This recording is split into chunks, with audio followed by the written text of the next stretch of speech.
మే 1 బుధవారం రోజు ప్రపంచవ్యాప్తంగా వాడవాడల్లో, గ్రామాల్లో, బస్తీల్లో, మండల కేంద్రాలు, జిల్లా కేంద్రాల్లో చాలా పెద్ద ఎత్తున మేడే ప్రదర్శనలు, సభలు, సమావేశాలు నిర్వహించాలి.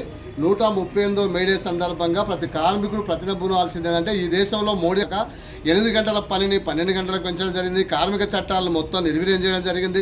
బ్రిటిష్ కాలంలో వచ్చినటువంటి సమ్మె చేసే హక్కును ఈరోజు కలరాయడం జరిగింది. అట్లాగే సంఘం పెట్టుకునే హక్కును కూడా ఈరోజు తీసేస్తా ఉన్నటువంటి పరిస్థితి ఉంది.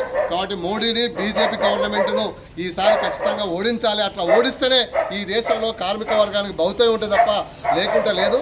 కాబట్టి ఈ మేడేను జయప్రదం చేయాలని చెప్పేసి సమస్త కార్మిక వర్గానికి మేము విజ్ఞప్తి చేస్తా ఉన్నాం. ఈ మేడే ప్రత్యేకంగా ప్రతి కార్మికుడు, బీజేపీ గవర్నమెంట్ మేడేను కూడా డైవర్ట్ చేసే రకంగా మేడేను విశ్వకర్మ జయంతి సెప్టెంబర్ 10వ తారీఖు నిర్వహించాలి. మేడే అనేటువంటిది ఇతర దేశాలని చెప్పేసి దుష్ప్రచారం చేస్తా ఉన్నాడు.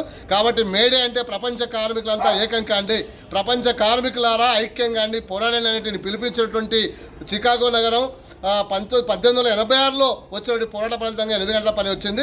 కానీ ఈరోజు 8 గంటల పనిని 12 గంటలకు పెంచడం జరిగింది. కార్మిక చట్టాలను కలరాయడం జరిగింది. చివరి కార్మికులు దాచుకున్న పిఎఫ్ డబ్బులను కూడా షేర్ మార్కులు పెట్టే ఘనత మోడీకే దక్కింది. ఖచ్చితంగా ఈ మేడే సందర్భంగా 138వ మేడే సందర్భంగా ఈ మోడీ ప్రభుత్వాన్ని గద్దె దించుతాం. మోడీ గవర్నమెంట్కి వ్యతిరేకంగా సమస్త కార్మికులంతా ఓటేసి దాన్ని ఓడించాలని, మేడేను సకల కార్మికులంతా జయప్రదం చేయాలని చెప్పేసి ఈ మహబూబ్నగర్ జిల్లా కార్మిక వర్గానికి సిఐటి మహబూబ్నగర్ జిల్లా కమిటీగా విజ్ఞప్తి చేస్తా ఉన్నాను.